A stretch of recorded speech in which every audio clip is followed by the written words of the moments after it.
Hope is never lost. Hope is never lost. Pai, te amo, meus irmãos. O Alson Salles falando aqui, passando para liberar para você aqui no YouTube uma aula demonstrativa do curso de Apologética Cristã com o professor Alson Salles, tá bom? Vou liberar a aula 41, são 50 aulas, tá? 50 aulas, vou liberar a aula 41, a visão de mundo teísta. Você tem uma noção do que significa dizer que a visão do mundo judaico-cristã é uma visão teísta, tá bom? E as implicações disso, e o que a visão teísta responde, e qual o escopo explanatório dessa visão de mundo teísta, tá bom? Liberando aí para vocês. São 50 aulas o curso, se você quiser adquirir, entre em contato, tá bom?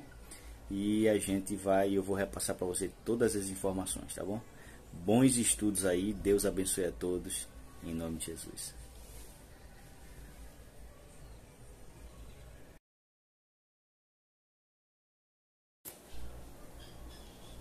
Paz do Senhor, meus irmãos. Curso de Apologética Cristã com o professor Alson Salles.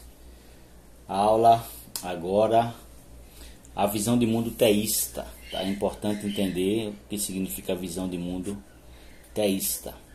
Só lembrando aqui, dentro já do que a gente já tem combinado, estou gravando essa aula de casa, então você vai ver aí Sandy interagindo, que é a minha cadelinha. A calopsita Zeca, né, cantando, ela escuta a minha voz lá, começa a cantar o Zeca, né?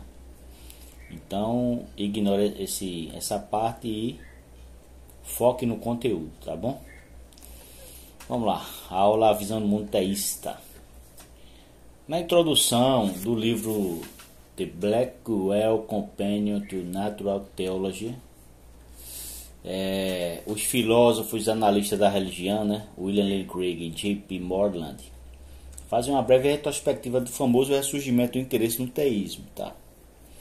Ou seja, o teísmo tinha sido rejeitado praticamente na academia e de repente ele retorna, volta à cena, né? Então, as conversas, né, teve uma aula aí que eu já gravei sobre o ateísmo, né? As conversas sobre Deus na academia eram minimizadas, desincentivadas, tá? E até proibidas, tá? Eu mencionei até que eu tive um professor de filosofia que não me deixava prestar trabalho, tá? Para não me dar, segundo ele, lugar de fala, tá? Craig e Moreland afirmam que esse ressurgimento do teísmo, né, da crença em Deus dentro da academia, se deu por causa do colapso do positivismo lógico, né? E o principal elemento do positivismo lógico era o princípio de verificação do significado, tá? O princípio de verificação empírica, que foi sem dúvida o evento filosófico mais importante do século XX, tá? O que dizia o princípio da verificação empírica? Dizia que se algo não for verdade por definição, ou não tiver matemática, ou se não puder ser observado empiricamente, então não serve, né? Só que esse princípio não podia ser aplicado no próprio positivismo lógico, tá? O positivismo lógico não era uma verdade por definição, não tinha matemática e não podia ser observado empiricamente. Então o positivismo lógico colapsou dentro da sua própria regra, tá? Então a morte do positivismo lógico anunciou um ressurgimento da metafísica, tá? Juntamente com outros problemas tradicionais da filosofia que o verificacionismo havia suprimido, tá? Se algo só pudesse ser provado verdadeiro se fosse verificado por vias empíricas, né? Então, claro, Deus não estava dentro dessa categoria, né? Só que nem o próprio positivismo estava dentro dessa categoria, tá? Então, acompanhando esse ressurgimento, surgiu algo novo e totalmente imprevisto, né? Que foi um renascimento na filosofia cristã, tá? Os filósofos Paul K. Moser e Paul Copan, na introdução do livro A Racionalidade do Teísmo, né? O livro está em inglês, também documentam essa revolução, né? Eles afirmam que alguns escritores teimam em ignorar essa revolução em andamento, né? Por exemplo, John Searle, que é um ateu, né, que é um naturalista, alega que a religião perdeu importância entre os membros educados da sociedade, porque o mundo se tornou, segundo ele, desmistificado, né? Ele diz isso no livro Mente, Linguagem e Sociedade, Filosofia no Mundo Real, né? Ele é um naturalista, tá? Naturalista é aquele que que acredita que só existe um mundo natural, tá? Então ele sugere que nas gerações anteriores, livros como esse, o dele, né, tinham que ter um ataque ateísta ou uma defesa ateísta da religião tradicional, tá? Então ele diz, tem que ser assim. Um livro como esse meu tem que ter um ataque ateísta ou uma defesa ateísta da religião tradicional. E ele acrescenta, né, John Searle acrescenta: hoje em dia ninguém se incomoda e até mesmo levantar a questão da existência de Deus é considerado algo levemente de mau gosto, tá? Como eu disse, né? Falar sobre Deus na academia era desincentivado, né? Ele continua: as questões religiosas são como questões de preferência sexual. Elas não devem ser discutidas em público e até as questões abstratas são discutidas apenas por chatos, tá? Fecha aspas aí. Então é uma espécie de cessar o debate sobre Deus na academia, tá? Uma estratégia. O problema é que a questão de Deus influencia em todas as áreas da vida, como eu já documentei, tá? Em outra aula. Craig e Moreland mostram o quanto é vergonhoso tentar ignorar essa revolução, o ressurgimento do interesse do teísmo na academia, né? Pois o resultado foi a transformação da face da filosofia anglo-americana, né? O retorno do teísmo e da crença na existência de Deus na academia mudou o pensamento, né? Da filosófico no próprio contexto americano, o contexto de língua inglesa em si, tá? Então, o teísmo está em ascensão, o ateísmo em declínio. Essa é a realidade. Se bem que existem focos de ressurgimento do ateísmo, né, como hoje nos Estados Unidos, inclusive no Brasil, com o cristianismo progressista, que é inerentemente antissobrenaturalista e nega todas as nuances do teísmo tradicional, o teísmo clássico, tá? O ateísmo, embora talvez ainda seja o ponto de vista dominante nas universidades americanas, em geral, no mundo, é uma filosofia em retraimento, tá? Em um artigo recente na revista secularista Philo, Quentin Smith, que é um astrofísico e ateu, aquele que debateu com ele, Lane Craig, ele lamenta o que ele chama de a dessecularização da academia, que evoluiu nos departamentos de filosofia desde o final dos anos 60. Então, o que ele está dizendo aí? A academia era secularizada e ela está sendo dessecularizada. Por quê? Pelo retorno do teísmo, né? Do argumento a favor da existência de Deus e dos assuntos que estão inerentes à questão de Deus, tá? Ele diz o seguinte, vamos lá para a citação, né? Ele diz o seguinte, abre aspas: naturalistas assistiram passivamente como versões realistas do teísmo começaram a varrer a comunidade filosófica. Até hoje, talvez um quarto ou um terço dos professores de filosofia sejam teístas, sendo a maioria cristãos ortodoxos, tá? Na filosofia, tornou-se quase da noite para o dia academicamente respeitável argumentar em favor do teísmo, tornando a filosofia um campo de entrada preferido para os teístas mais inteligentes e talentosos que hoje ingressam na academia, tá? Fecha aspas. Então, olha o que ele diz aí, é forte, tá? Ele diz que é academicamente respeitável hoje falar sobre Deus na academia, na filosofia, tá? E que é a porta de entrada, principalmente para a apologética, tá? O curso de filosofia para os teístas mais inteligentes e talentosos, tá? Então é como se fosse um sinal dos tempos, tá? O próprio jornal Philo, incapaz de ter sucesso como órgão secular, tornou-se um jornal de filosofia da religião em geral, tá? O próprio jornal Philo, Filosofia Cristã, sobre filosofia, ele abriu as portas para a discussão sobre Deus, se transformou de um jornal secular de filosofia para um jornal de filosofia da religião, tá? Então Smith conclui, né? Quentin Smith conclui: Deus não está morto na academia, ele voltou à vida no final dos anos 60 e agora está vivo e bem em sua última fortaleza acadêmica, os departamentos de filosofia, tá? Então, ele disse isso no jornal Philo, né? Jornal Philo.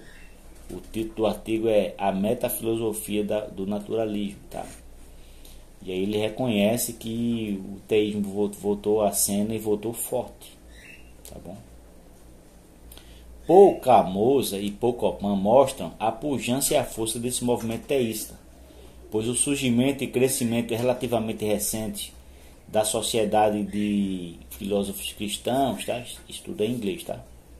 Da Sociedade de Filósofos Cristãos, né?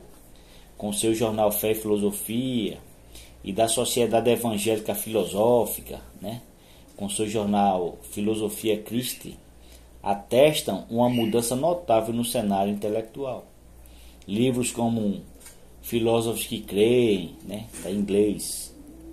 Filósofos que Creem e Deuses Filósofos também, livro em inglês, né?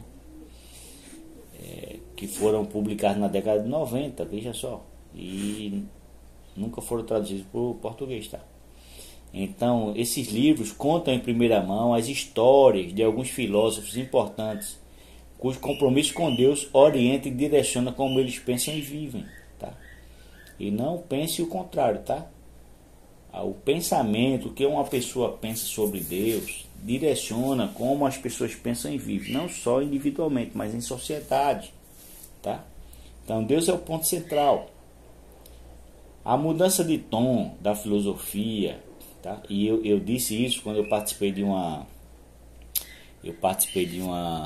podcast com os irmãos lá da Assembleia de Deus em São Lourenço da Mata, né? O pastor Cando lá, o gestor, o irmão Sandro é responsável por esse podcast, é o presbítero. Eu comentei lá que nós cristãos deveríamos estar prontos, tá? Deveríamos estar prontos para começar a criarmos centros de pesquisa, tá? Grupos de pesquisa, tipo Sociedade dos Filósofos Assembleanos, Sociedade dos Teólogos Assembleanos, Sociedade dos Biólogos Assembleanos, tá? Para começar a reunir informações a favor do teísmo cristão, em defesa da fé cristã, tá? E em defesa da igreja em si, tá bom? Eu sugeri isso lá. Criarmos grupos de estudos sobre temas específicos para que pudéssemos gerar material, tá?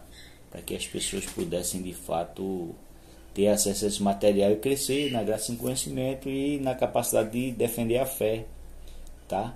Em um ambiente hostil. A mudança de tom da filosofia em relação ao teísmo é evidenciada pela mudança da hostilidade com respeito ao teísmo na Enciclopédia de Filosofia de Paul Edwards, tá? E que era tá em inglês, tá? Era uma enciclopédia de filosofia completamente hostil, tá? Completamente hostil, tá? Acerca da existência de Deus, tá?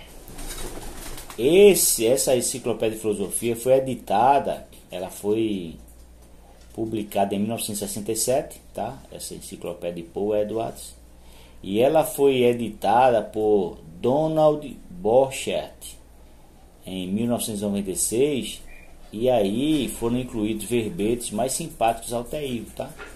Então, o retorno do teísmo cristão na academia, tá? Fez com que esse ambiente de hostilidade mudasse, tá? Então, esse retorno do teísmo na academia, né?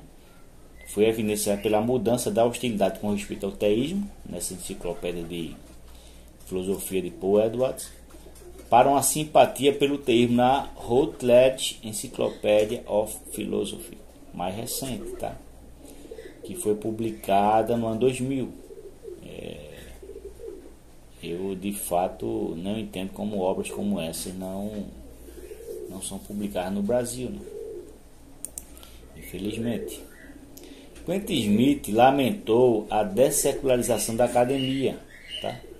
Quentin Smith lamentou a dessecularização da academia, começando com o livro, essa dessecularização da academia começou com o livro de Alvin Plantinga, Deus e Outras Mentes, foi publicado em 1967. O termo realista aumentou recentemente sua influência nas universidades americanas. Para a grande consternação de Smith e de outros ateus e naturalistas e materialistas, ficou claro que os teístas realistas não foram superados pelos naturalistas em termos de padrões mais valiosos da filosofia analítica. Tá? Então, não eram simplesmente cristãos, professos que estavam entrando na academia com um argumento fraco ou mediano sobre questões relacionadas à existência de Deus, tá? Não é isso. Foram pessoas, tá, que eram consideradas ponta no pensamento, tá, nos padrões mais valiosos da filosofia analítica, tá, que são precisão conceitual, rigor da argumentação, erudição técnica e uma defesa profunda de uma visão de mundo original. Tá? Durante todo o tempo, os naturalistas observaram passivamente como a influência da filosofia teísta disparou. Tá? Talvez um quarto ou um terço dos professores de filosofia sejam teístas, sendo a maioria cristãos ortodoxos. Tá? Isso nas universidades americanas e de língua inglesa. Tá? O que acontece no Brasil é completamente diferente. Eu passei 5 anos na Universidade Federal de Pernambuco no curso de filosofia e só encontrei um professor cristão. Tá bom? Um professor cristão. De fato, o proeminente filósofo ateu Thomas Nagel confirma esse nível, este clima favorável para o teísmo nesses termos, tá? Ele diz o seguinte, vamos lá, ele diz o seguinte, abre aspas, quero que o ateísmo seja verdadeiro, porque ele é ateu, né?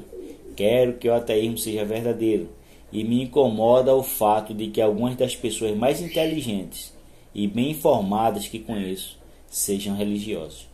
Não é só que eu não acredito em Deus e naturalmente espero estar certo em minha crença.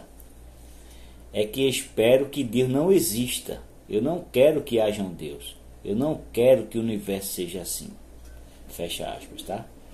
Então é uma confissão, tá?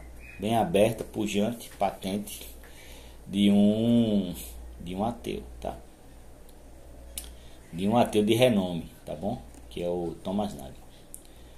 Vamos fazer agora uma breve apresentação do teísmo, tá? Para depois fazermos uma breve definição, tá?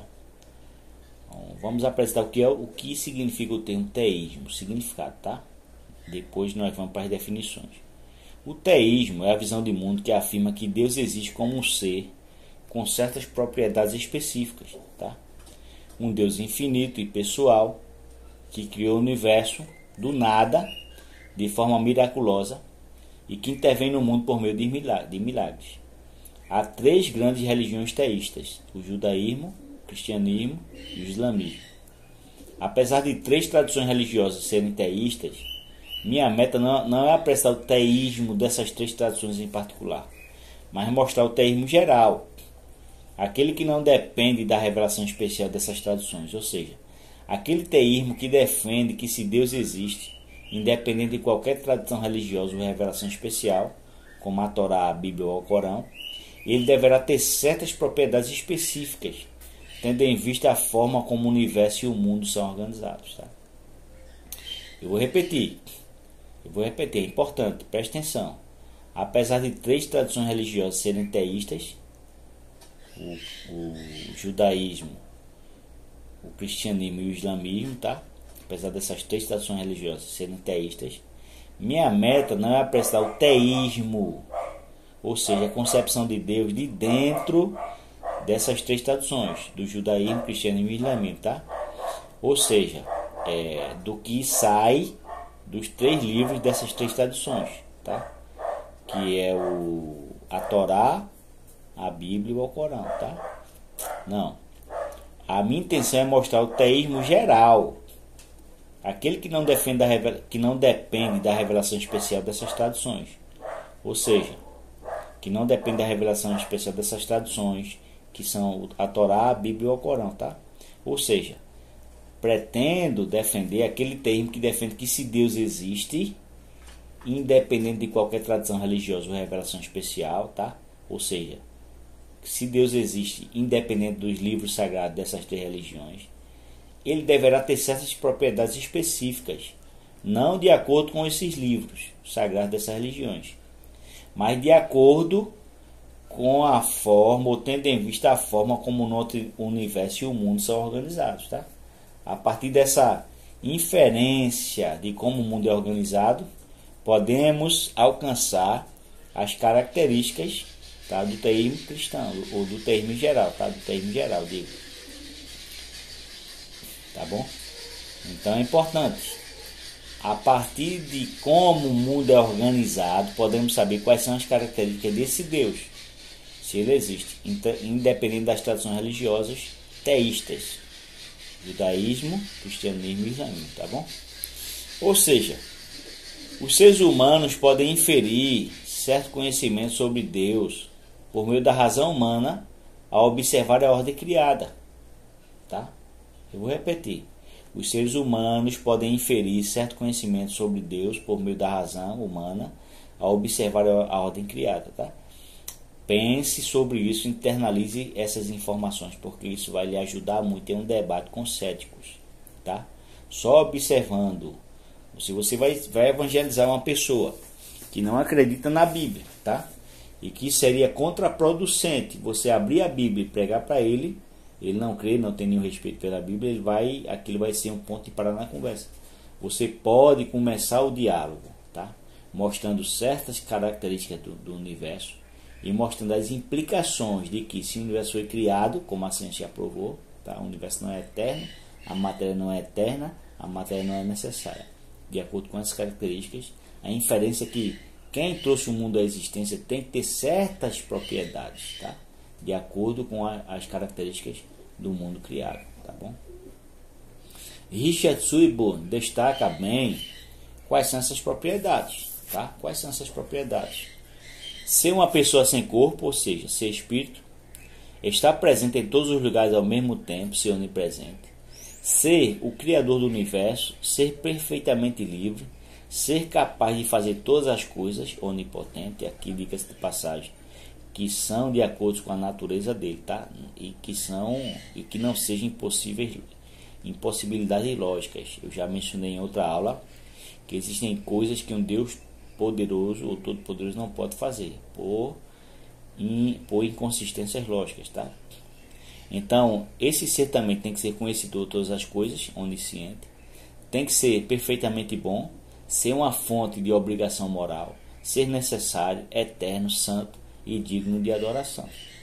Tendo em vista haver vários tipos de teísmos e todos defenderem que estas mesmas propriedades se inferem do ser de Deus, tá? Sejam inferências lógicas do ser de Deus, muitos teístas também defendem outras propriedades que possam fazer parte do ser de Deus. Em respeito a essas propriedades, judeus, cristãos e muçulmanos podem diferir entre si e discordar também sobre certas doutrinas religiosas relacionadas, como por exemplo, os cristãos afirmam e judeus e muçulmanos negam que Deus se encarnou em Jesus Cristo. Os católicos afirmam, tá? E os protestantes negam que Cristo está presente realmente no pão e no vinho, que é consagrado na missa, a doutrina da transubstanciação, tá? Então, nessa aula, eu não estou interessado em abordar as crenças decorrentes das interpretações particulares das três tradições religiosas, como nos exemplos acima, como nos exemplos recentes que eu dei agora, tá? Não, essa não é a minha intenção, tá? Minha preocupação é primariamente sobre a crença teísta central de que Deus existe, tem certas propriedades específicas e se é coerente defender a existência desse ser com essas propriedades, tá? Percebe aí? É importante, tá bom? Você ter consciência disso. O apologista Robin Schumacher apresenta quais são as características da primeira causa do universo, tá? quando relaciona essas propriedades particulares com um dos argumentos naturalistas da existência de Deus, o argumento cosmológico, que advoga o início do universo. Tá? Eu já falei sobre o argumento cosmológico em uma das aulas. Tá? Ele descreve as implicações de quais devem ser as características dessa primeira causa, ou da causa não causada, tá? Caso o universo não fosse eterno ou necessário e que tivesse um início absoluto no tempo, advinda das implicações filosóficas atreladas às descobertas científicas. Tá? Então, são elas as características. Tá? A causa deve ser sobrenatural em natureza, porque ele criou o mundo natural. A causa deve ser poderosa, ou seja, extraordinariamente poderosa, pois trouxe tudo à existência do nada. Tempo, espaço, matéria e energia surgiram nesse evento que é a criação. Tá? Quando o universo surge, então esse ser não criou o universo de uma matéria-prima, tá? Mas trouxe o universo à existência do nada. Tá? A causa deve ser eterna, ou seja, autoexistente, sem espaço para nenhum regresso infinito de causas. A causa deve ser onipresente, ou seja, ele criou o espaço e não é limitado pelo espaço. Tá? A causa deve ser atemporal e imutável, porque ele criou o tempo. A causa deve ser imaterial, porque ele transcende o espaço físico. Tá? Transcende o espaço e transcende o que é físico. Tá? A causa deve ser pessoal, definido como tendo intenção. Tá? A causa deve ser necessária, ou seja, todas as demais coisas dependem dele, ou seja, são contingentes. Tá? Precisam de uma explicação para a sua própria existência. Deus não precisa. A causa deve ser infinita e singular, já que você não pode ter dois infinitos. Tá? A causa deve ser diversificada e ainda ter unidade. A causa deve ser inteligente, extremamente inteligente, pois é a fonte primária da racionalidade. Não existe o mundo racional, o pensamento racional, se a causa não for racional e pessoal. A causa deve ter propósito. Ele criou todas as coisas deliberadamente. Tá? Apesar de Deus não precisar de nada, ele não criou o mundo para ele não precisa de nada. Tá? Ele criou o mundo para nós, Deus deu para nós, tá? O nosso deleite. Tá? Ele tem um propósito na criação. A causa deve ser moral. Tá?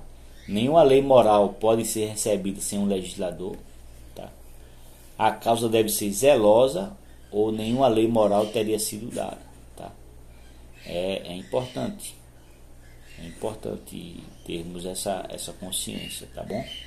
Entretanto, gente, curiosamente, todas essas características são encontradas no Deus revelado na Bíblia, dentro da cultura judaico-cristã, principalmente dentro da cultura cristã. Ou seja, Deus é sobrenatural, Gênesis 1:1, poderoso, Jeremias 32:17, eterno, Salmos 90, versículo 2, onipresente, Salmos 139, versículo 7, atemporal e imutável, Malaquias 3:6, imaterial, João 5:24, pessoal, Gênesis 3:9, necessário, Colossenses 1:17, infinito singular, Jeremias 23:24, Deuteronômio 6:4, diversificado com unidade, Mateus 28:19, inteligente, Salmos 147, versículos 4 ao 5, propósito, Jeremias 29:11, moral, Daniel 9:14 e zeloso, 1 Pedro 5:6 ao 7. Tá? Um dos maiores teístas clássicos da história recente é também um dos maiores apologistas cristãos vivos hoje, tá? William Lane Craig. Recomendo os livros dele, tá bom? No epílogo de um importante livro sobre a presença divina, Craig faz uma citação estupenda de Charles Spurgeon acerca da importância do conhecimento sobre Deus, tá? Esse livro é o livro, está no livro, essa informação que eu vou trazer aqui agora está no livro O Único Deus Sábio, publicado pela editora Sal Cultural, que foi publicado no Brasil em 2016, tá? Eu também tive a honra maravilhosa de poder traduzir esse livro, tá? Então, ele diz o seguinte, citando Spurgeon e depois explicando o termo, tá? Ele diz o seguinte, abre aspas, o estudo apropriado de um cristão é a divindade, a mais alta ciência, a mais elevada especulação, a mais poderosa filosofia que pode prender a atenção de um filho de Deus é o nome, a natureza, a pessoa, a obra, as ações e a existência do grande Deus, a que ele chama de Pai. Então William Lane Craig explica: algo que melhora excessivamente a mente em uma contemplação da divindade. Repito, há algo que melhora excessivamente a mente em uma contemplação da divindade. É um assunto tão vasto que todos os nossos pensamentos se perdem em sua imensidão. Tão profundo que nosso orgulho desaparece em sua infinitude. Nenhum tema contemplativo tende a humilhar mais a mente do que os pensamentos sobre Deus. Mas enquanto o assunto humilha a mente, também a expande. Aquele que pensa em Deus com frequência terá uma mente maior do que o homem que apenas caminha penosamente por este globo. Nada ampliará tanto o intelecto, nada elevará tanto todo da alma do homem, como um devoto sincero em sua investigação contínua do grande tema da divindade. Tá? Fecha aspas. Algumas coisas já podem ser ditas acerca do ser de Deus. Primeiro, Deus é pessoal. Deus não é impessoal, ou seja, Deus não é um elemento neutro ou uma força como a energia e a eletricidade. Ele é uma mente incorpórea e pode pensar, sendo a fonte do logos, ou seja, da própria racionalidade. Ele não existe em alguma dimensão fora da realidade de pensar e raciocinar. Deus possui vontade e pode decidir e fazer escolhas livres. Ele não é controlado por qualquer poder superior, pois não existe nenhum poder superior a ele. Tendo em vista ele ser pessoal, pode comunicar a verdade e se revelar aos homens de maneira pessoal. Em segundo lugar, veja que são implicações lógicas, tá? Em segundo lugar, Deus é infinito. Apesar de ser pessoal, Deus não tem as limitações inerentes da personalidade humana. E ele mesmo não foi criado por alguém maior que ele. Não há ninguém antes dele. Ele é a realidade suprema. Ele sempre existiu e sempre existirá. Pois não é limitado pelo tempo, porquanto ele criou tanto o espaço quanto o tempo e a matéria. Ele não é limitado pelo universo, porquanto se mantém atuante por todo o universo. Ele é onipresente. Nada no universo opera independentemente dele. Ele é onisciente, conhece todas as coisas, conhece tudo de todas as pessoas, em todos os eventos, em todos os lugares e em todas as épocas. Se em uma noite escura, como disse Edward Joyner, se em uma noite escura, dentro de uma floresta densa, impenetrável e escura, há uma pedra escura e em cima dessa pedra há uma formiga escura, Deus sabe. Ele conhece até os estados futuros e passados contingentes. Caso a nossa realidade tivesse sido diferente, Deus sabe. Por exemplo, se você tivesse nascido no ano de 1900, no interior da Rússia ou no interior do Alasca, Deus sabe tudo que você faria ou seria. Se você fosse nascer daqui a 20 anos na China, Deus sabe o que você seria e faria. Deus conhece os futuros contingentes. Em terceiro lugar, Deus é o Criador do universo. Tá? Em terceiro lugar, Deus é o Criador do universo. O universo de tempo e espaço foi trazido à existência por Deus e por sua própria livre escolha. Ele não foi forçado a criar o universo, pois ele já era perfeitamente completo sem o universo. O universo é totalmente distinto de Deus. Deus é transcendente. O universo não faz parte de Deus e nem é uma emanação de Deus. E nem Deus faz parte do universo. Deus criou o universo do nada. Não havia qualquer matéria-prima para Deus simplesmente organizar as coisas. Em segundo lugar, Deus é o sustentador do universo. Não apenas o universo foi criado por Deus, mas também é sustentado por Ele. Deus é imanente dentro do universo, apesar de não fazer parte do universo nem ser limitado pelo universo. Ele interage dentro do universo. Ele não é meramente a causa primária, tá? Ele não se assemelha ao relojoeiro de William Paley, tá? que deixa o relógio a funcionar por si só. O relojoeiro lá do deísmo, né? O universo não continuaria sem um concurso de Deus, tá? Então, vamos lá. A gente precisa explicar o que é o concurso de Deus, ou a doutrina da concorrência divina, tá? E aqui eu vou usar um trecho do livro do Kiki McGregor sobre conhecimento médio em Luiz de Molina, tá? Que dá uma versão coerente do conceito de concorrência divina, tá? Então, um exemplo da doutrina da concorrência divina pode ser visto em Luiz de Molina nos seguintes termos, para que fique bem entendido o que significa concurso divino, tá? Quando diz assim, ó, o universo não continuaria sem o concurso de Deus, tá? O que significa a doutrina da concorrência divina? Anote aí para você entender, tá? O que significa. Para ficar bem entendido, tá? Durante o primeiro e segundo semestre do terceiro ano, né, de 1556 a 1557, Luiz de Molina leu a Física de Aristóteles e foi influenciado por sua teoria da causalidade. De acordo com Aristóteles, existem 4 tipos de causas. Causa material, aqui explica de que algo é feito. Causa formal, explica a forma ou padrão que uma entidade segue para se tornar essa entidade. Causa eficiente, explica a fonte real da mudança. E causa final, explica o propósito pretendido da mudança. Com respeito à causa eficiente, Molina subdividiu esta noção em causalidade primária,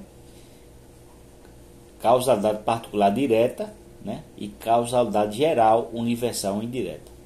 Molina defendeu que Deus é a causa primária de tudo que ocorre, tá? Causa primária de tudo que ocorre. Nas palavras de Alfredo Fredoso, Deus criou os elementos originais do universo ex nihilo, do nada, e nenhuma criatura pode existir ou possuir poder causal em nenhum intervalo de tempo, a menos que Deus conserve esse poder causal e seu poder de ser em cada instante neste intervalo, tá? Ou seja, ninguém realiza qualquer ação dentro da criação sem o concurso de Deus, sem concorrência divina, seja por meio da causa particular, primária, tá? Seja por meio da causalidade geral, que é universal ou indireta, tá? Contudo, preste atenção, isto não significa que Deus determina tudo que ocorre ou é moralmente responsável por tudo, tá? Quando uma criatura faz uma ação maligna, Deus concorre, mas ele não é o culpado, ele não levou aquela pessoa a fazer aquela ação, tá? Então Luiz de Molina sustentou, defendeu que Deus é a causa direta ou particular quando Deus determina algo, pelo que ele seria moralmente responsável, por produzir um efeito por si mesmo, tá? Desde que o poder causal de Deus em si mesmo controle a natureza específica desse efeito. Está lá na Concórdia, tá? De Luiz de Molina. Mas Molina insistiu, olha aqui a concorrência universal, tá? Mas Molina insistiu que as criaturas possuem poder causal autêntico também e são, portanto, particulares e ainda causas secundárias. Contudo, para as criaturas exercitarem seu poder causal, Deus deve cooperar simultaneamente e indiretamente com eles para produzir o efeito pretendido pelas criaturas. Você vai entender, tenha calma. Quando Deus coopera dessa maneira com as criaturas, Deus age como uma causa geral do efeito. E Molina chamou de ação simultânea e indireta de Deus sua concorrência, que ele chama de concursos generados ou concorrência geral, tá? O termo geral indica que a natureza específica do efeito, ou seja, o bem ou mal, não é de forma alguma atribuível à contribuição causal de Deus, apesar dessa contribuição ser necessária a fim de que qualquer efeito seja produzido. Antes, a maldade ou a bondade do efeito é devida apenas às criaturas, que são a causa particular desse efeito, tá? Para entender melhor, eu vou deixar um exemplo aqui, tá? Eu vou explicar. Vou deixar um exemplo aqui. Para ilustrar, Molina observou que o Sol contribui causalmente aos atos de pecado do homem ao prover calor e luz na terra, sem os quais os humanos não podem fazer nada. Por isso, o Sol não é moralmente responsável pelo pecado humano. Tá?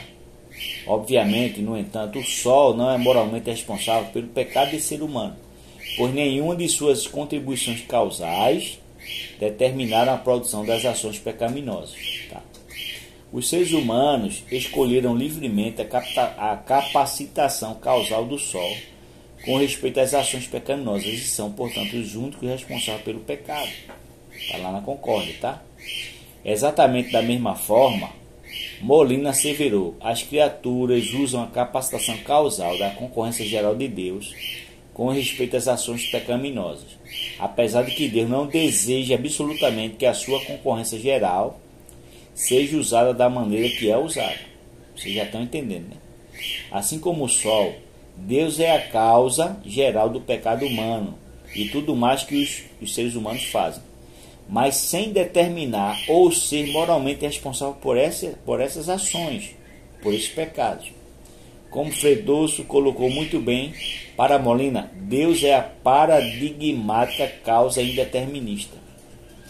Então, ligado intimamente ao entendimento de Molina da causalidade divina, estava a sua análise da distinção de Aristóteles entre potencialidade e realidade. Molina argumentou e defendeu que para a essência individual, Deus conhece desde a eternidade se e quando cada uma de suas potencialidades serem efetivadas, ou por si mesmo, ou por algum agente externo, sob qualquer circunstância. Tá lá no livro de Keith McGregor, na página 53 a 55. Tá? Outras versões da doutrina da concorrência divina podem diferir um pouco, tal como a tomista ou a calvinista. Tá? Mas o que diz de fato a doutrina da concorrência divina? Pronto. Quando Deus dá ao Sol, tá? Dá a capacidade de pensar, dá o livre-arbítrio e dá às pessoas a liberdade de agirem, tá? Dá a eles o Sol, o alimento, tá? E eles fortalecem os seus corpos e usam o ambiente que Deus deu, o Sol, a vida, a capacidade de ação que Deus deu, a capacidade de escolha que Deus deu, e agem para fazer o mal, tá? Para assassinar, para roubar, para estuprar, agem para fazer o mal. Deus concorreu, tá? No sentido de que Deus domina todas as coisas. Deus concorreu, mas Deus não é por capacidade das pessoas a fazerem isso, tá? Mas Deus não é o autor da ação e nem Deus determinou aquela ação, que aquela ação fosse causada, tá? Então, o universo não continuaria sem a concorrência divina, sem Deus sustentar e manter a capacidade dos seres vivos de agir, tá? Nesse sentido. Mas Deus nem determinou aquela ação, nem Deus deve ser responsabilizado por aquelas ações. É por isso que o juízo de Deus vai ser um juízo duro, pesado, contra o pecado, tá? Outra característica de Deus, aí fica aí para a nossa segunda aula, quando a gente se encontrar na nossa aula aí, tá? Nessa turma que tem essas aulas remotas, tá? E depois eu vou colocar esse material na Hotmart e não vai ter aulas remotas, tá bom? Só consultas pelo Zap. Então, outra característica, Deus pode fazer tudo quanto quiser, tá? Embora seja Deus sempre age de acordo com a sua natureza, tá? Deus não pode fazer contradições morais, tá? Contradições essenciais com a sua natureza, tá? E ele é onipotente, Todas essas características e todas serão todas essas características, tá? E outras são de alguma forma abordadas aqui nessa aula, tá? Em algum momento, mas que são de fato inerentes ao ser de Deus, tá? Muitos pensadores de peso na história da humanidade, pessoas que ajudaram a moldar o pensamento ocidental por causa da influência do teísmo, eram teístas clássicos e cristãos professos.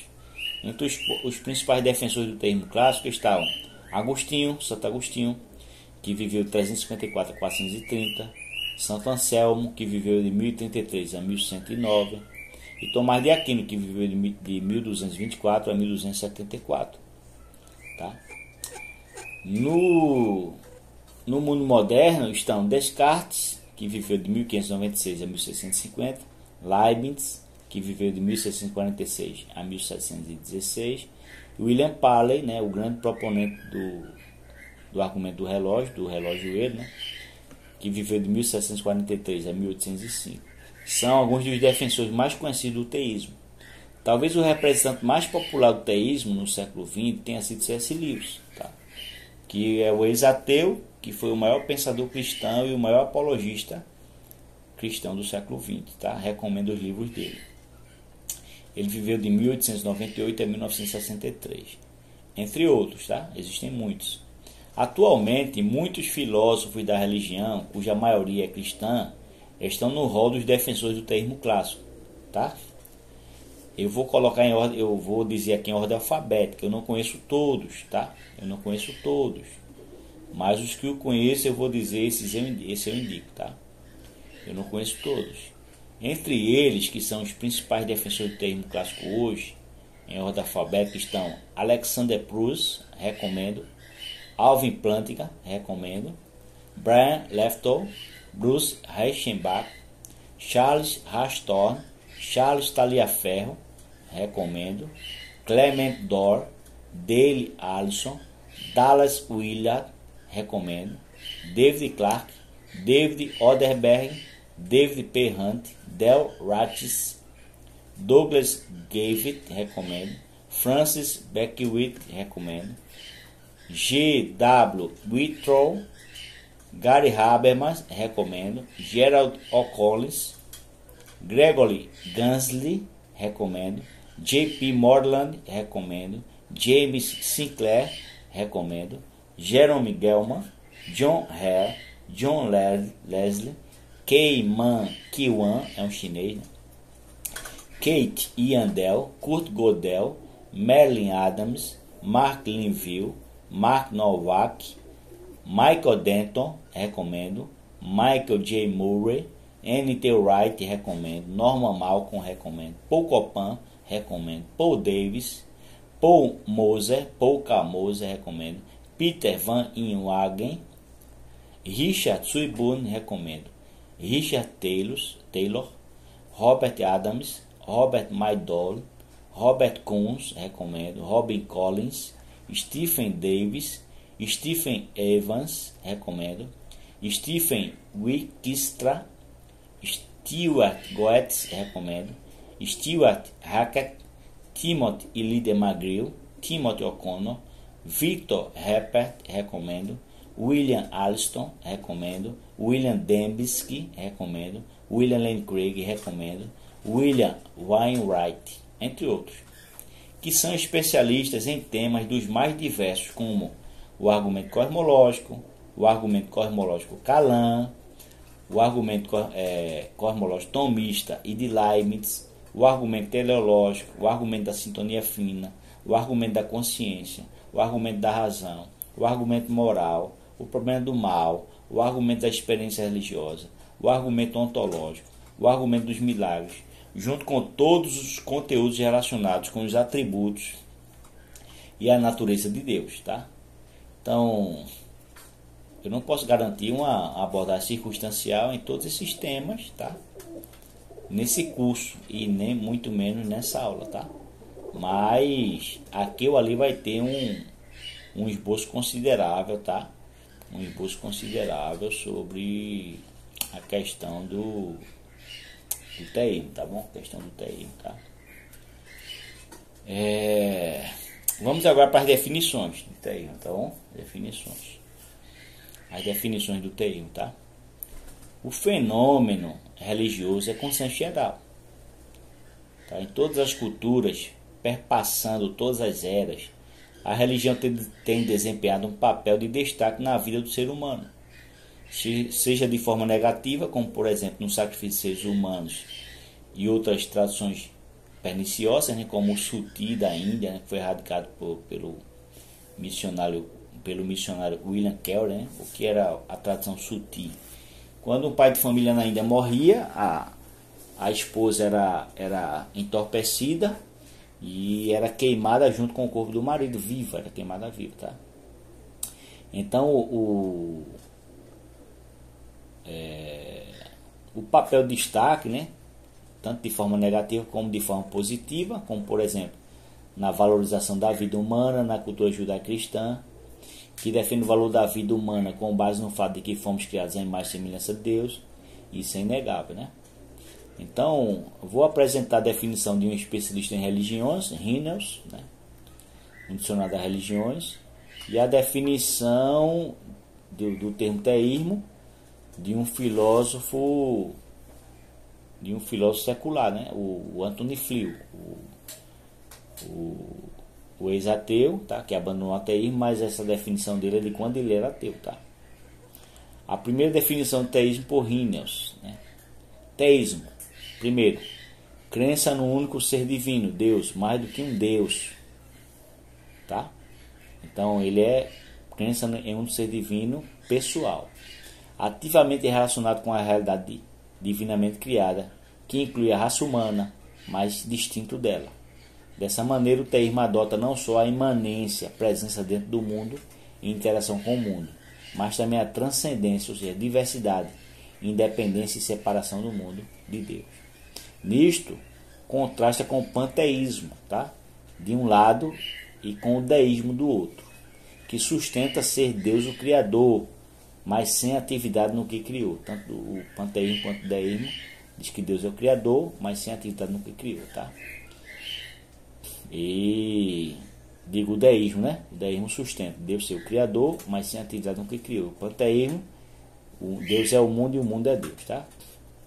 Segundo, mais especificamente, a visão mundial que é a conclusão putativa dos clássicos argumentos em prol da existência de Deus, que é o Espírito perfeito, existente por si mesmo, do qual o mundo depende para existir, continuar, ter significado e propósito. Fecha aspas. A definição do termo clássico não deixa espaço para visões naturalistas ou materialistas da realidade, pois o termo clássico trabalha com as implicações advindas de várias vertentes, como por exemplo a natureza da realidade, que significa que o universo é finito, formado por matéria, tempo, espaço e energia. A teoria do conhecimento, a inferência da melhor explicação e dos argumentos dedutivos e indutivos da própria estrutura do mundo. Somando-se a tudo isso, as tradições teístas ainda apelam com exclusividade, tá, particular às suas revelações especiais, seja no teísmo judaico-cristão, Antigo e Novo Testamento, seja no teísmo islâmico, ao Corão. De posse dessas áreas, né, de avaliações, cabe ao pesquisador saber qual visão de mundo ou qual revelação se adequa melhor aos dados da natureza e da revelação especial dessas tradições. Outra definição, agora com a crítica do Antony Flew, enquanto ainda era ateu, considerado o maior ateu dos últimos 100 anos, aborda não apenas a estrutura geral do teísmo, mas traz uma avaliação negativa, pois ele não vê a possibilidade do teísmo ser coerente internamente, quando ele era ateu, tá? Aqui é do dicionário de filosofia dele, que eu retirei, tá? E trouxe para vocês traduzir e coloquei aqui no curso, tá? Teísmo, abre aspas, teísmo, crença em Deus, onde Deus é entendido como o único Criador, onipotente e onisciente de tudo mais que existe. Ele é considerado um ser distinto de sua criação, embora se manifeste por meio dela e também é essencialmente pessoal, cuidando e se comunicando com a humanidade, e infinitamente digno da adoração e obediência humana. O teísmo, portanto, é claramente um elemento central em toda a tradição religiosa judaico-cristã. Os problemas filosóficos que o teísmo levanta são, em primeiro lugar, os de manter os vários elementos desta concepção de divindade em uma unidade coerente. Por exemplo, há o problema de fazer justiça à natureza ilimitada de Deus sem cair no panteísmo. Isso é uma crítica de Antony Flew, tá? Ou negar a liberdade humana, ou a crença de que todos os conceitos emprestados do mundo finito, incluindo da personalidade, são irremediavelmente inadequados e enganosos se aplicados a Deus. Por outro lado, ele continua na crítica aqui. Por outro lado, há a dificuldade de fazer justiça à independência da criação, sem pensar em Deus simplesmente como uma causa primeira. que após o ato criativo inicial deixa o mundo inteiramente ao funcionamento das leis da natureza, tá? Mas nós vimos lá a concorrência divina, tá? Continuando aqui. Além disso, há o problema de reconciliar a benevolência e a onipotência do Criador com a presença do mal na criação. E é claro, mesmo que a concepção se prove internamente coerente, há a questão de nossos fundamentos para afirmar que qualquer coisa realmente existe que corresponda a ela. Compare, né? Ele manda comparar com o deísmo e o panteísmo, tá? Fecha aspas, está aí no Dicionário de Filosofia de Antônio Flew, foi publicado no Reino Unido em 1985, nas páginas 351 e 352, tá?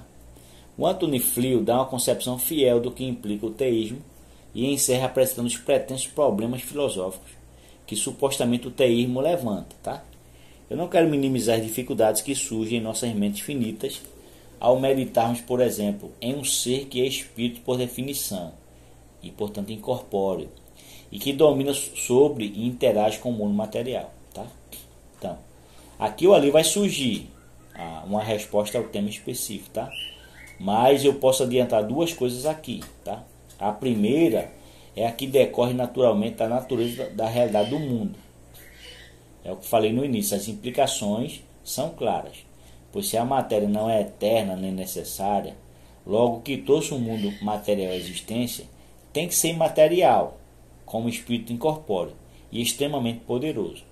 Então, ainda que a gente não entenda em sua totalidade o que significa ser um espírito, uma mente incorpórea, a implicação é essa. Não adianta Antônio Flew se debater, sangrar, espernear, tá? A implicação é essa, a implicação. É inferência lógica, tá? Se o mundo foi criado e essa realidade é quadridimensional, tempo, espaço, matéria, energia, quem trouxe a matéria à existência tem que ser um espírito incorpóreo, uma mente incorpórea, tá? Então não adianta ele sangrar ou espernear. A segunda coisa que pode ser dita, apesar de já ter sido mostrado na aula sobre o ateísmo, é que o Antônio Flew abandonou o ateísmo depois de se debruçar na filosofia de Aristóteles e ficar realmente impressionado com o argumento da sintonia fina do universo, tá? Na verdade, os demais problemas filosóficos levantados por Flew nessa citação estão na categoria de se o teísmo é coerente ou não, tá? Então aqui ou ali nós vamos dar uma resposta sobre essas questões, tá? Então, como eu mencionei, é coerente postular que existe um ser sem corpo, uma mente incorpórea? Para mim é, tá? Primeiramente pela inferência que eu já expliquei, tá? Se a matéria foi trazida à existência do nada, quem trouxe a matéria à existência tem que ser um espírito incorpóreo, uma mente incorpórea, tá? Segundo, na nossa própria constituição mental, a gente tem a impressão clara de que quando a gente morrer e o corpo for sepultado, nós iremos estar em uma realidade incorpórea, como uma mente incorpórea. A gente tem essa noção inata na nossa constituição, tá? Sem mencionar as experiências próximas da morte, que J.P. Moreland está sempre falando sobre isso, Gary Habermas também, tá? São pessoas que entraram em coma, foram consideradas lá em estado vegetativo, ficaram na UTI, depois voltaram, tá? Voltaram a ter consciência e disseram o que aconteceu, porque segundo eles estavam vendo a eles na cama, eles estavam se vendo na cama, como estando fora do corpo, estavam vendo o que acontecia ali, inclusive que as pessoas conversavam, tá? Isso é um fenômeno que está sendo estudado hoje na psicologia e na filosofia. Tá bom? Golinho de água aqui. O problema do panteísmo e da suposta supressão, ó, Zeca fica cantando, é porque ele está estudando minha voz, tá bom? O problema do panteísmo e da suposta supressão da liberdade humana, caso seja incoerente o conceito teísta, a gente vai sempre estar falando, tá? Sobre essa questão, tá? Aqui ou ali. Contudo, uma definição do panteísmo aqui esclarece o motivo dessa suposição de Flew, tá? Porque ele diz que se o teísmo cristão é incoerente, tá? Existe, e ele diz que é incoerente, tá? Então tem que haver a supressão da liberdade humana, tá? Então é bom a gente definir o que é panteísmo, tá? Veja só, também citando Hinius aqui. Abre aspas. Crença, panteísmo, crença em um conjunto da realidade é divino, tá? crença em que o conjunto da realidade divina, tá? O panteísmo pode ser cósmico, a afirmação do mundo, equiparando Deus à natureza, ou acósmico. O panteísmo pode ser cósmico, a afirmação do mundo, equiparando Deus à natureza. Ou pode ser acósmico, negação do mundo, sustentando que a experiência dos sentidos é ilusória e apenas o divino é real.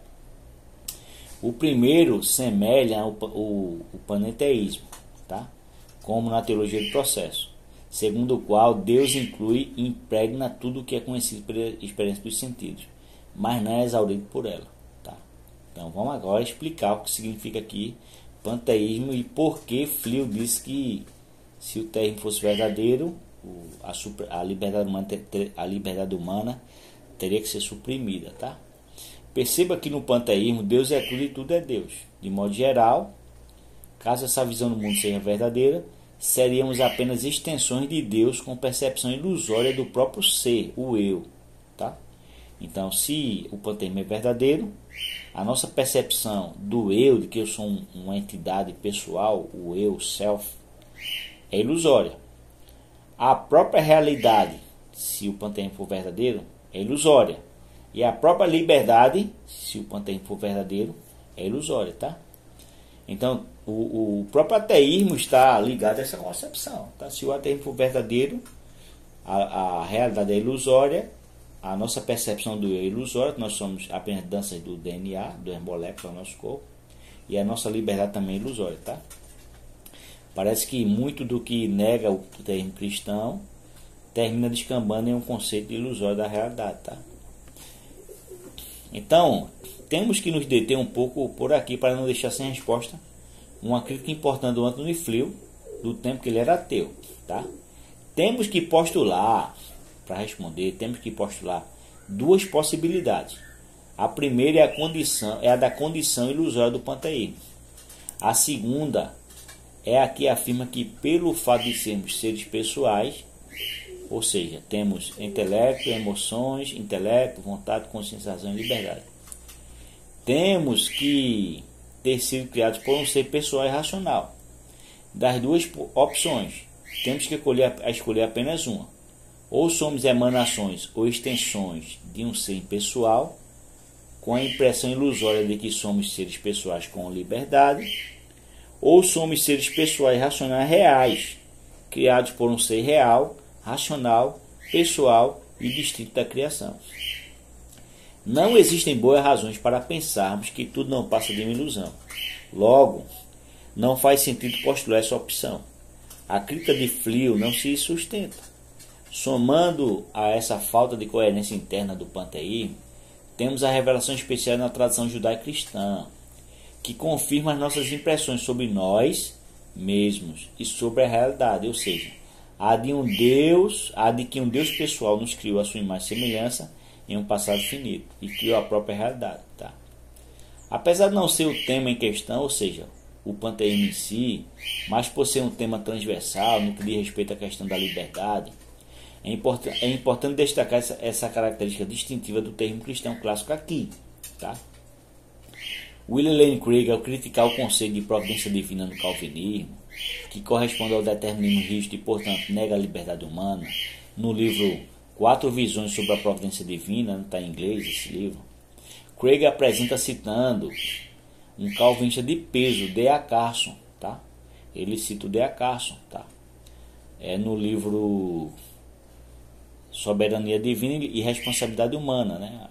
Perspectivas Bíblicas e Intenção, Novos Fundamentos, né? Para uma compreensão bíblica. Né? Esse livro foi publicado nos Estados Unidos em 1981. D.A. Carson dá um panorama geral do que a revelação especial da cultura judaico-cristã afirma sobre a soberania de Deus e a liberdade humana. Tá? É afirmado abertamente, D.A. Carson, calvinista rígido, disse: é afirmado abertamente nas Escrituras que, primeiro, Deus é o Criador, governador e possuidor de todas as coisas. Segundo, Deus é a causa pessoal última de tudo que acontece. Lembre-se da doutrina da concorrência divina. Tá? 3. Deus elege o seu povo. E 4. Deus é a fonte não reconhecida de boa fortuna ou sucesso. Então, ninguém que leva essas passagens a sério pode abraçar o termo aberto, que é a visão de mundo que nega que Deus seja onisciente. O termo aberto nega a onisciência de Deus, tá? E que nega também a soberania divina de Deus sobre os eventos contingentes da história. Por outro lado, a convicção de que os seres humanos são agentes morais livres também permeia o modo hebraico de pensar, tá? Está na Bíblia que Deus é soberano e que o homem é livre, como é evidente das passagens que Carson lista sobre 9 características, tá? O próprio Carson, calvinista, cita 9 características que está patente na forma hebraica de pensar e na cultura judaico-cristã. Ele diz, as pessoas encaram múltiplas exortações e ordens divinas, tá? Segundo, é dito às pessoas para obedecer, crer e escolher a Deus. Terceiro, as pessoas pecam e se rebelam contra Deus. 4. Os pecados das pessoas são julgados por Deus. 5. As pessoas são testadas por Deus ou provadas por Deus. 6. As pessoas recebem recompensas divinas e elogios divinos, tá? 7. Os eleitos são responsáveis por responder à iniciativa divina. 8. Orações não são apenas meros exemplos roteirizados por Deus, tá? Não são apenas roteiros de Deus. E 9. Deus literalmente convida os pecadores para que se arrependam e sejam salvos. Estas passagens incluem um entendimento determinista da providência divina que se opõe à liberdade humana, tá? Você pode ler lá, isso aí está lá nesse livro, na página 54, quando Craig estava respondendo ao calvinista Paul Joyce Helset, tá? No debate entre Craig e esse calvinista nesse livro, tá? O calvinista Paul Joyce Helset acusa que, ao se permitir que os seres humanos sejam dotados de liberdade libertária, coisa que parece que D.A. Carson afirma, tá? Ele é o Paul Joyce Helset, tá? Ele diz aqui, ó: se permitir que os seres humanos sejam dotados de liberdade libertária, eles são dotados como fontes de causalidade primária, pois, segundo ele, isso revela uma tendência maniqueísta que subverte os solas da reforma, bem como os princípios essenciais da metafísica bíblica. Ao que Craig rebate, dizendo que a tentativa de impugnar o molinismo, o arminianismo, ao culpá-los por associação ao maniqueísmo, é apenas uma tentativa engraçada e indigna de um erudito sério, pois pode-se facilmente também tentar impugnar a teoria de Helset ao associá-la com o espinosismo por causa de seu determinismo universal, tá? Então, o que é o Craig está dizendo aqui? Se o homem não tem liberdade, tá? E que Helset pressupõe de antemão o determinismo divino, que Deus determina e causa todas as coisas por sua vontade, tá? Então, se isso for verdade, Craig está dizendo, a gente pode acusar o calvinismo de ser panteísta, tá? O próprio Roger Olson, no livro Contra o Calvinismo, diz que Jonathan Edwards leva o seu calvinismo tão às últimas consequências que parece fazer de Deus o conceito panteísta de Deus, tá? O Deus da cultura judaico-cristã, o que não pode ser defendido, tá? E todos sabem que Baruch Spinoza é o maior expoente e defensor do panteísmo. Então, para você ter uma ideia do que significa liberdade libertária, leia, você pode ler o excelente artigo do molinista Evan Minton, tá? 5 argumentos a favor da existência do livre-arbítrio, tá? Um artigo que eu traduzi e coloquei lá no site do Bom Dia com Teologia. Se você quiser, pede a mim que eu coloco lá no grupo, eu envio no privado, tá? Agora, siga meu raciocínio, tá? Perceba que, se o calvinismo rígido também for verdadeiro, a sensação que nós temos de liberdade é ilusória, gente, tá? É uma acusação séria para o calvinismo também, tá? Agora, siga meu raciocínio. Se o panteísmo é verdadeiro, primeiro, Deus não é o Criador, pois não existe criação. Deus se confunde com as coisas criadas, inclusive que estão sofrendo mudanças temporais e estruturais, ou seja, Deus passaria por mudança. Segundo, e a Bíblia diz que Deus é imutável, né? Segundo, Deus é a causa pessoal de tudo que acontece, pois tudo acontece em Deus. E terceiro, Deus não elege ninguém, pois é impessoal. Quarto, Deus é a fonte primeira de tudo que acontece, sejam coisas boas ou mais. Os demais itens da citação são impedidos de ter qualquer validade, tá? Inclusive da revelação especial, exatamente porque não existe essa revelação no panteísmo por Deus ser impessoal, tá? No que diz respeito à crítica do Flio, tá? Desse Flio mais jovem, né, antes dele abandonar o ateísmo, né, acerca da linguagem do mundo finito aplicada a Deus, e se refere a uma linguagem analógica, ou seja, uma forma de se referir ao transcendental de uma maneira que possamos entender por meio dos fenômenos de nossa linguagem, tá? Acerca do problema do mal, já gravamos aulas aí que os irmãos podem já voltar lá se quiser escutar novamente, tá? Para fechar essa aula, vamos ver a questão da presunção do teísmo, tá bom? A presunção do teísmo, o que o teísmo pretende, tá? Por presunção, eu quero me referir a uma determinada percepção, pensamento ou ideia que é tida como verdadeira e frequentemente usada como base para outras ideias, tá? Embora não seja possível ser conhecida com certeza científica ou que não esteja ao alcance da ciência, tá? Então, preste atenção, tá? Preste atenção nessa questão. O filósofo William Wainwright explica o significado da crença na presunção do teísmo, tá? Ele defende que, tendo em vista a crença em um universo sublime, o que significa um universo sublime? Por um universo sublime se entende por um universo mais espiritual, tá? Que vai além apenas do mundo visível, tá? Que apresenta seu significado principal, um eu mais amplo, por onde vêm as experiências de salvação, e mostra um poder maior que é amigável a nós e aos nossos ideais, tá? Então, o universo sublime ser uma crença natural.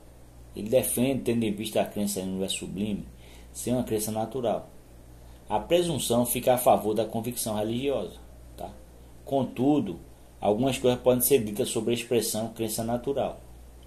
Primeiro, a crença natural pertence a um senso comum e ingênuo, ou seja, ela não é produzida por reflexão sofisticada, apesar de ser possível chegar à mesma conclusão por meio da reflexão sofisticada, tá? Mas ela é uma crença básica.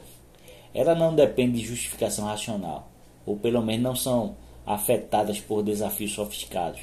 Mas também, do mesmo modo, há uma justificação axiomática inerente, tá? O que significa justificação axiomática?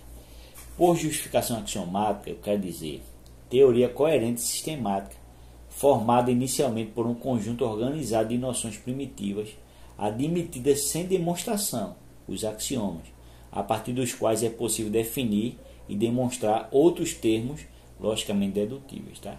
Por exemplo, o que é uma justificação axiomática? Para conversar com uma pessoa, eu tenho que inferir, tá?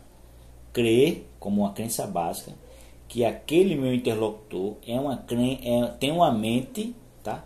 Separada da minha, é uma entidade mental separada da minha, é uma mente que eu estou interagindo, tá?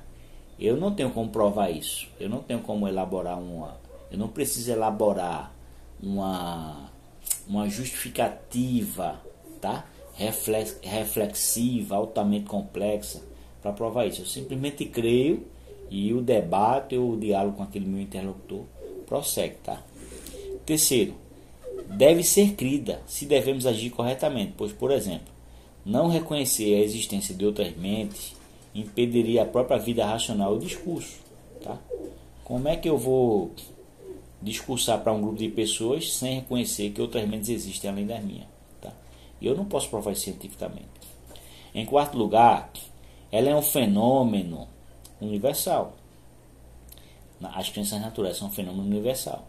Crenças naturais incluem nossas crenças em um mundo externo, nossas crenças em outras mentes e nossa crença na uniformidade da natureza, tá? O conceito de crença natural é o de David Hume, tá? David Hume foi um filósofo, historiador e ensaísta britânico nascido na Escócia, que se tornou célebre por seu empirismo radical e seu ceticismo filosófico. Ele é famoso por seu conhecido argumento contra os milagres, que nós vimos na aula sobre o ateísmo, tá? Há ainda um grande apoio evidencial para a defesa da crença de um universo sublime. É também uma crença natural, no sentido que Hume deu a essa expressão. Uma das evidências mais impressionantes é a universalidade virtual de todas as ideias e práticas de toda a vida humana serem reconhecidamente religiosas, tá? E a surpreendente sobrevivência dessa crença na União Soviética e na China comunista. Eu vou repetir. Uma das evidências mais impressionantes é a universalidade virtual de todas as ideias e práticas de toda a vida humana serem reconhecidamente religiosas. E a surpreendente sobrevivência dessa crença na União Soviética e na China comunista. Existem ainda outras evidências. Por exemplo, o autismo. Veja, isso é importante, pessoal. Preste atenção. O autismo e o dano no lóbulo frontal faz com que as pessoas percam a capacidade para a crença religiosa, o que sugere que essa capacidade é parte do nosso equipamento psicológico normal, tá? É importante, tá? É importante pensarmos sobre isso, tá? É importante pensarmos sobre isso, tá?